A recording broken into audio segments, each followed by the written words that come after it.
ग्वालियर पहुंची प्रदेश की पूर्व मुख्यमंत्री उमा भारती ने कांग्रेस पर जमकर हमला बोला। उमा ने कहा कि इस देश में संविधान खत्म करने का काम कांग्रेस ने किया। संविधान संकट में नहीं है, कांग्रेस का भाग्य संकट में है।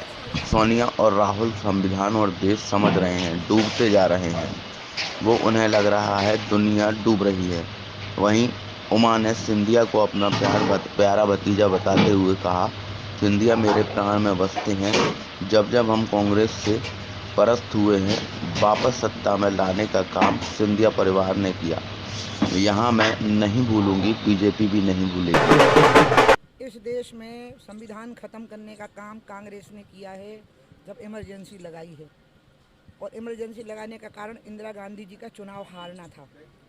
हिंदू सिख दंगे हुए हैं, वो संविधान को ख़त्म करने का मतलब था। भारत और पाकिस्तान का विभाजन हुआ है, इसलिए ये देश संविधान से चल रहा है। बाबा साहब अम्बेडकर के बनाए हुए संविधान से चल रहा है। संविधान संकट में नहीं है, कांग्रेस का भाग्य संकट में है। वो सितारा डूब रहा है और वो अपने आप को देश समझने लगे हैं। दिक्कत यहाँ होगी कि सोनिया और राहुल खुद को संविधान समझ रहे हैं और सोनिया और राहुल खुद को देश समझ रहे हैं, तो डूबते डूबते जा रहे हैं। वो तो उन्हें लग रहा है दुनिया डूब रही है, वो डूब रहे हैं। ओबीसी की राजनीति कर रहे हैं राहुल जी, लगातार इस बात को कह रहे हैं कि ओबीसी को लेकर ही वो पूरी राजनीति उनका दृष्टिकोण कैसा है। जब मैंने देवगौड़ा जी के समय पर ओबीसी के आरक्षण का मसला उठाया था, महिला आरक्षण में ओबीसी का आरक्षण, तो कांग्रेस ने मेरा साथ नहीं दिया था। कांग्रेस और बीजेपी एक हो गए थे और उनने तय किया था कि महिला आरक्षण को ज्यों का त्यों पास करो, और वही काम मोदी जी ने किया।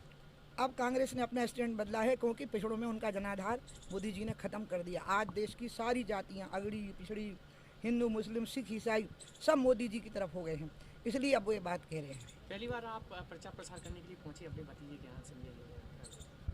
मेरा भतीजे में तो मेरे प्राण बचते हैं, और ना मैं भूलूंगी ना बीजेपी भूलेगी कि जब जब हम कांग्रेस से पराजित हुए हैं तो वापस हमें सत्ता में लाने का काम सिंधिया परिवार ने ही किया है। एक बार अम्मा ने किया था, जब उनने कांग्रेस की सरकार गिरा करके जनसंघ की सरकार बनवा दी थी, और वही काम फिर ज्योतिरादित्य ने किया जब कांग्रेस की सरकार गिरा करके बीजेपी की सरकार बनवा दी। इसलिए वो तो सिंधिया वंश का एक ऐसा चिराग है जो हमारे घर में आके उजाला हुआ है, और मैं तो उनके साथ, मतलब आप समझ लीजिए कि वो मुझे सबसे प्राण प्रिय भतीजा है मेरा।